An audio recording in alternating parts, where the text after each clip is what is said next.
You're not just tired, you are spiritually drained, and no amount of sleep will fix a soul that's weary of its own silence.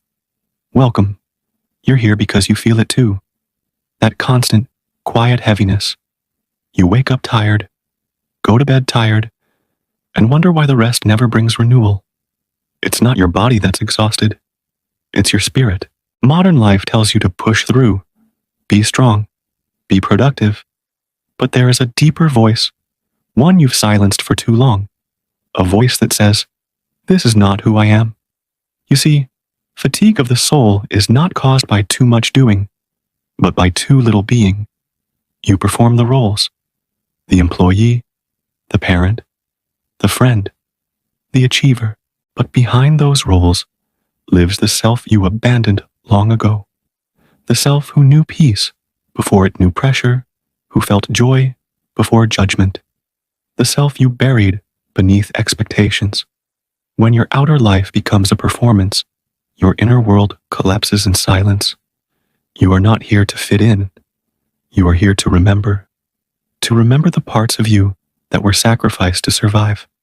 To remember the dreams you dismissed because they weren't practical. To remember the child within you who still waits patiently for your attention. Because here, as the truth no one tells you, you're not exhausted because you've done too much. You're exhausted because you've done too little of what makes your soul come alive. Your psyche is not just a machine, it is a garden. It demands care, honesty, and alignment. And every time you lie to yourself, every time you say yes when you mean no, every time you stay silent to keep the peace, every time you shrink to make others comfortable, you drain a little more of your light. The most dangerous fatigue is not physical, it's existential. It is the weariness that comes from betraying your own essence. Stop looking for energy in caffeine, distraction, or fake motivation. Energy doesn't come from outside. It flows from integrity. The power to feel truly alive comes only when your inner truth and your outer life are one. That is why you must go within, not to escape the world, but to meet yourself again. Ask yourself, who am I beneath the expectations? What parts of me have I silenced just to belong? What do I truly want when no one is watching? The answers may be uncomfortable, but truth always is. And yet, it's only in that discomfort that true healing begins. You are not weak. You are not broken. You are just tired of being who you are not. So stop running. Stop performing. Stop betraying your soul just to be accepted. Because the world doesn't need your perfection. It needs your authenticity. When you return to your truth, you will return to your power. And when your soul is aligned, energy is not something you chase. It becomes who you are. You're not just tired. You're ready to awaken. Tiredness is often misunderstood. Most people think of it as merely a lack of sleep, an overexertion of the physical body. But there is a more insidious form of fatigue, one that no amount of rest can cure. It is the weariness of the soul, the kind of tiredness that lingers even after 8 hours of sleep, after a vacation, after a weekend of doing nothing. This is not about rest. This is about a psychic imbalance, a deep misalignment between the life you are living and the truth that dwells within you. And until you confront that truth, no rest will restore you. This tiredness is a signal, a symptom. It is not the disease. When you feel constantly drained, when the world seems heavy, not just on your shoulders, but in your very chest, it is often because something within you has been silenced for too long. You have built your life around what is expected, not around what is real. You've followed scripts handed down by parents, teachers, society, scripts that may never have fit the shape of your soul. And the longer you play a part that was never yours, the more exhausted you become. You may say, "I'm just busy," but busyness can be a defense, a distraction from the quiet knowing inside. What if the tiredness you feel is not about what you do, but about who you pretend to be. What if the meetings, the deadlines, the errands are not the true source of your depletion, but rather the mask you wear while doing them? The psyche rebels against falsehood. It may do so through anxiety, depression, or an overwhelming fatigue that no doctor can diagnose. But the message is always the same. You are living against your own grain. There is a wisdom in this tiredness. It is your unconscious crying out, begging you to stop, to listen, to return. Return to the self you've ignored. Return to the dreams you shelved in the name of responsibility. Return to the still, intuitive voice you drowned out with logic, productivity, and performance. Because what you call tiredness may actually be grief, the mourning of a life unlived, of a self unloved. This kind of exhaustion has nothing to do with the muscles and everything to do with the soul. It is the weight of unspoken words, unlived truths, and unseen wounds.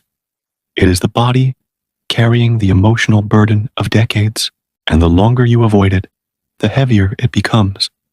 You cannot simply push through this kind of tiredness. You cannot will it away. You must turn inward with courage and compassion and ask, what have I abandoned in myself? Only when you begin to reclaim those lost parts can the weight begin to lift. Because healing does not come from doing more. It comes from becoming whole again. Spiritual exhaustion is not a random affliction. It arises when the life you live diverges too far from the life your soul longs to live. You may appear successful, even content, to the outside world. You fulfill duties, achieve goals, meet expectations, but inside, something aches. It is the ache of disconnection, not from others, but from yourself. You have become a stranger to your own being. You have adapted, compromised, and conformed so much that you no longer remember what it feels like to be truly you. There is a kind of violence we commit against ourselves when we live out of alignment with who we really are. This violence is subtle, often invisible. It's in the small betrayals, the yes when you mean no, the smile that hides pain, the career chosen not from calling, but from pressure. And over time, these small betrayals accumulate. They build a chasm between your outer persona and your inner reality. This chasm becomes the source of the weariness that no rest can cure. The psyche cannot thrive on lies, even well-intentioned ones. It demands wholeness, integrity, and alignment. When your actions, thoughts, and identity drift too far from the essence of who you are, your inner life begins to shut down. You lose energy, not because you're doing too much, but because everything you do feels hollow. You're moving through motions, fulfilling roles, but the soul is absent, and the soul does not lend its energy to what it does not believe in. To live in alignment means to listen, to ask, is this truly mine? About the beliefs you carry, the path you walk, the dreams you chase. Most of us are raised to inherit the desires of others. We live out stories that were never written for us, and this misalignment might bring external stability, but internally, it breeds a quiet despair. You sense, at first faintly, that something is off. Then it grows. You become irritable, restless, apathetic. And then, one day, you wake up so tired you can barely face the day. Not because you didn't sleep, but because you no longer see yourself in the life you're waking up to. This is spiritual fatigue, a disconnection from the wellspring within. The life force that sustains us does not flow from habit or obedience. It flows from truth. When you reconnect with your truth, even the most difficult path gives energy. But when you deny it, even comfort becomes exhausting. You are not here to be what the world demands. You are here to become who you already are, beneath the conditioning. To live in alignment is not always easy. It may require change, risk, and the shedding of old identities. But it is the only path that leads to vitality, not the temporary highs of success, but the enduring power of authenticity. Your soul is not tired of doing. It is tired of pretending. And the moment you begin to live from within, rather than in reaction to the outside, you will feel a shift. Not instant relief, but the slow return of something essential, something real. The psyche is not passive. It is not a blank slate to be filled with culture, rules, and logic. It is a living, dynamic force, a deep well of intelligence, memory, and meaning. It speaks in dreams, in moods, in the patterns that repeat when we are not paying attention. You may try to override it with discipline, with ambition, with distraction, but it will always find a way to be heard. The psyche is not interested in the roles you play or the masks you wear. It is only interested in truth, your truth, and it will not rest until you return to it. When you ignore the demands of the psyche, inner conflict becomes inevitable. You say you're fine, but your chest is tight. You smile, but your eyes feel empty. You succeed, but joy evades you. These contradictions are not random. They are signs that the self you present to the world is at war with the self that lives quietly within. And this inner division bleeds energy. It takes immense psychic effort to keep one part of you hidden while the other tries to carry on. It is like swimming against your own current. No wonder you feel tired. We have been trained to live from the outside in. We shape ourselves according to what is accepted, what is admired, what is rewarded. But the psyche does not care for applause. It cares for wholeness. The more you try to become what you think others want, the more fragmented you become. You begin to split into the self you show and the self you suppress, and the psyche suffers in this division. Its power comes from integration, from harmony between who you are and how you live. Most people are not broken. They are divided. They have not failed. They have been untrue to themselves. And the symptoms of this inner betrayal show up as anxiety, depression, burnout, or spiritual fatigue. But these are not failures. They are invitations, warnings from the unconscious that something vital has been abandoned. The psyche is demanding your attention, not to punish, but to awaken you to the cost of your disconnection. When you begin to honor the messages of your psyche, things shift, not immediately and not without discomfort, but with profound impact. You start to notice what truly matters. You begin to say no to what drains you, and yes to what ignites something real. You stop performing and start participating from the inside out. This is not about perfection. It is about congruence. A life where your outer expression reflects your inner essence. To live in harmony with the psyche is to live a life that feels like your own, not one dictated by conditioning or fear, but one that emerges from your depths. And though the journey back to yourself may be long, the first step is always the same: to stop pretending you are okay when your soul is quietly screaming for change. The psyche will not let you go until you remember who you truly are. The shadow is not your enemy. It is not evil, nor is it something to be destroyed. The shadow is simply the part of you that has been exiled, the rejected self, the unloved self, the impulses, fears, and desires that society, family, or your own ego told you were unacceptable. You did not kill these parts. You buried them. You pushed them down into the unconscious, where they now live in silence, unseen but not inactive.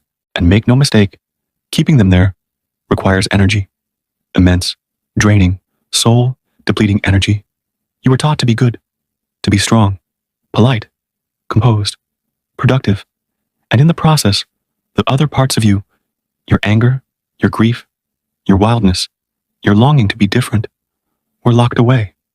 But repression is not healing. The psyche remembers what you try to forget. And each day that you suppress the truth of who you are, you lose a little more of your vitality. The act of keeping the shadow hidden is like holding a beach ball underwater.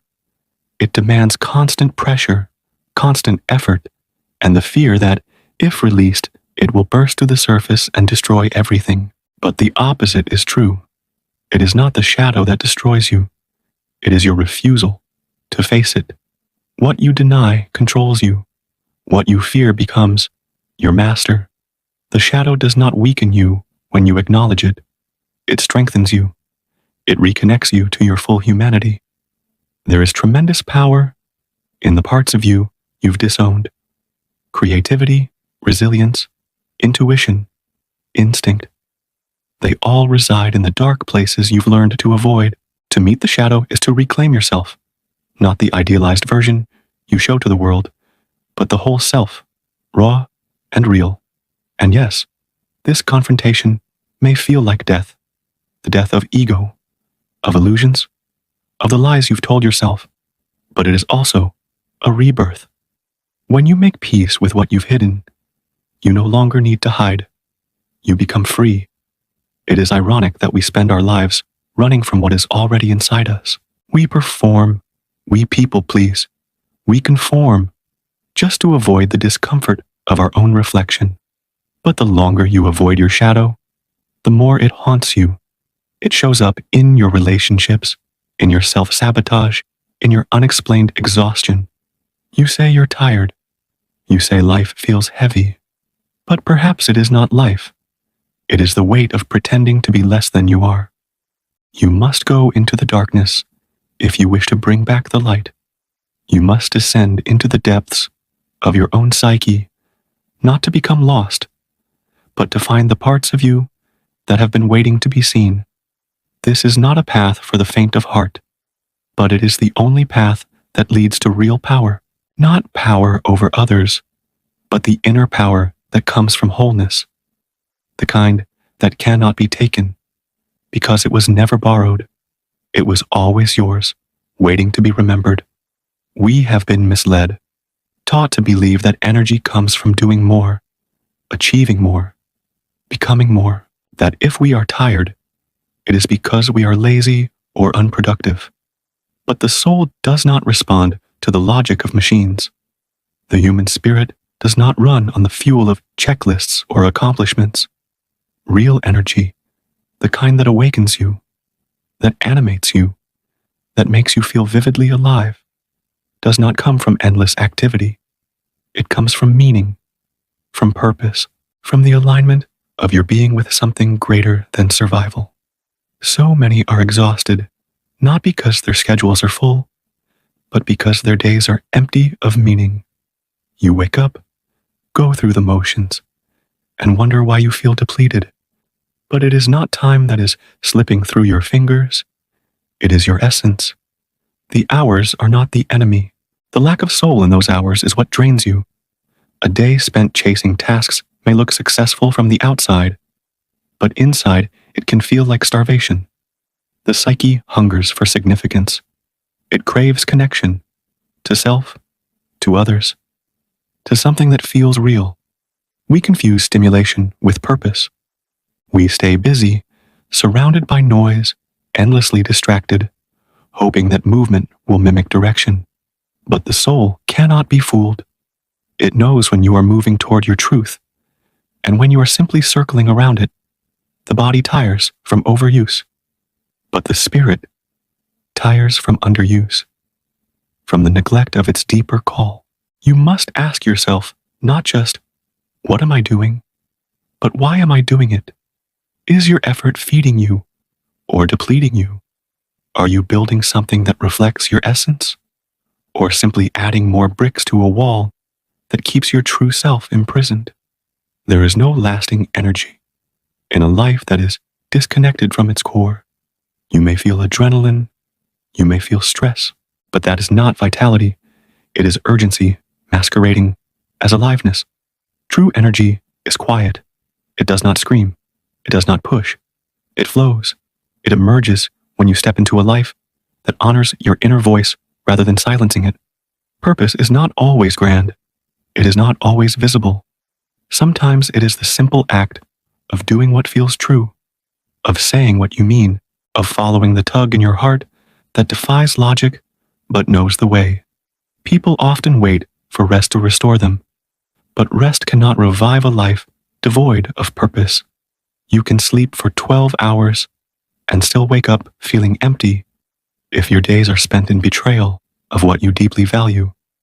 Meaning is the only true source of renewal. When you do what is yours to do, not what you should do, not what you've been told to do, but what you were made to do, you tap into a current deeper than willpower. That current is your soul's agreement with life itself. And from that place, you do not just survive, you remember what it means to be alive. You do not need to be fixed. You are not a machine in need of repair, nor a broken piece of some cosmic puzzle waiting to be glued back together. What you need is not a cure. It is a return to yourself, beneath the layers of conditioning, beneath the persona you have carefully constructed to survive in a world that rewards conformity and punishes depth. There is a self that has never been lost, only forgotten, neglected, buried beneath years of trying to be who you thought you were supposed to be. We have been seduced by the idea that we must improve ourselves endlessly, that we are problems waiting to be solved. This belief is a form of violence against the soul. It reduces the complexity of your being to a project, your wounds to weaknesses, your fears to flaws. But the psyche does not operate according to such linear logic. It is not something to be conquered. It is a landscape to be explored, a mystery to be befriended. You do not need to be better. You need to be more whole. Healing does not mean eliminating all your pain. It does not mean becoming untouchable, invincible, or forever calm. Healing means becoming intimate with your own depths. It means learning to sit with discomfort without running from it, to see your fear not as a threat, but as a messenger, to view your sadness not as a burden, but as a passageway into something more real. The emotions you avoid are not enemies, they are keys. Each one opens a door to a room within you that holds a forgotten part of your truth. There is no final version of you to arrive at. The self is not static. It is a process, a journey, an unfolding. You are meant to evolve, not into perfection, but into authenticity. And authenticity does not come from controlling life. It comes from surrendering to it, from trusting that even your darkness has something to teach you, from embracing that the places you fear most in yourself may be the very places where your soul is hiding. Stop waiting to be more confident, more successful, more healed before you begin to live.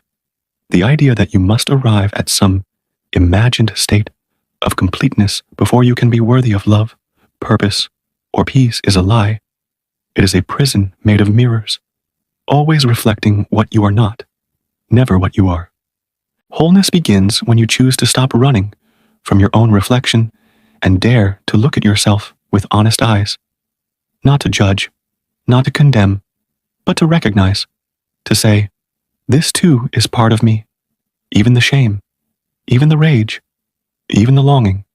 The most courageous act is to be seen, fully, without the armor, not just by others, but by yourself.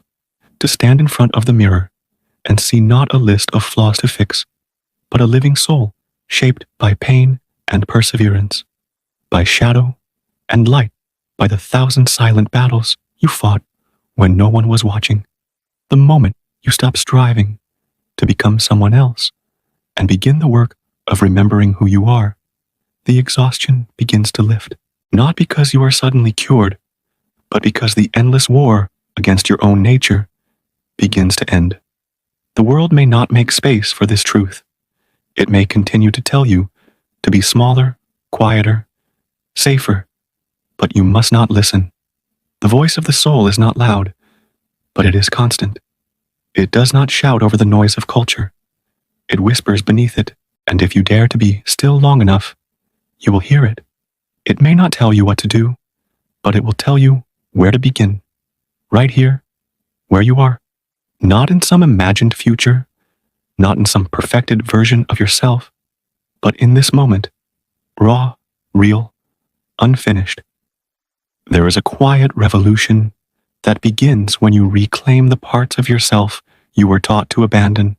You stop performing and start participating. You stop proving and start being. You stop asking for permission to exist and begin to occupy the space that is already yours. And in doing so, you do not become someone new.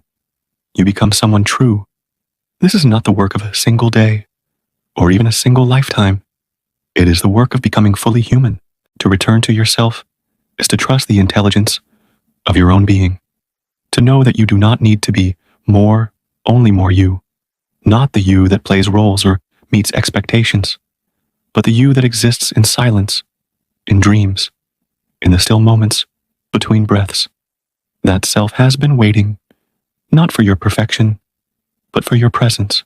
What you seek is not out there. It is in the very depths you have been taught to fear. Go there, gently, patiently, with reverence, and you will find not brokenness, but beauty, not failure, but fire, not a version of you that needs fixing, but a soul that has been longing to be heard. You have traveled through words, but the journey ahead is one that cannot be walked with intellect alone. It is a journey inward, toward the sacred, hidden terrain of your own soul. You're not here by accident. You're not listening to this because of mere curiosity. Something deeper in you is stirring. You have felt the fatigue that no sleep can heal, the silence beneath your laughter, the emptiness behind your achievements. These are not signs of weakness. They are signs of awakening. You are not just tired. You are being called back to yourself, called back to the voice you silenced, the dreams you buried, the truths you feared were too inconvenient to follow. This weariness you carry is sacred. It is the friction between the life you're living and the life you were meant to live. It is the soul's rebellion against a life of numbness. And if you feel it, truly feel it, then you are already further along the path than you realize. The darkness is not a dead end. It is an invitation. So what now? Where do you go from here? You begin by listening, not to the noise of the world, but to the quiet rhythm within you. You begin by being honest, radically, painfully honest, about where you are, about what you long for, about what you have denied yourself for the sake of fitting in. You do not need to fix everything at once. You do not need to transform overnight, but you must choose. You must choose to stop betraying yourself for the comfort of others. You must choose to move, even slowly, toward what feels real. This is your call to action, not to hustle harder or smile wider, but to return. Return to your instincts. Return to your forgotten passions. Return to the parts of yourself you thought you had to abandon to survive. Begin writing again. Begin walking again. Begin creating again, not for success, but for soul. Reconnect with silence, with nature, with your inner life. And when the old patterns return, and they will, meet them not with judgment, but with awareness. They are not obstacles. They are reminders that you are still unfolding. You are not a problem to be solved. You are a story still being written, a story with pain and beauty, confusion and clarity, despair and light. You are allowed to be unfinished. You are allowed to change. You are allowed to rest, not as an escape, but as a sacred act of reclamation.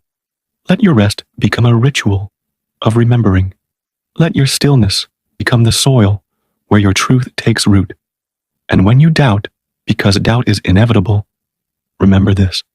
The most powerful force in the human experience is not certainty, but authenticity. And the most courageous thing you can do is live as though your soul matters, because it does, more than anything. So go, not out there, but in. Start where you are, with what you have. The way back to yourself begins now.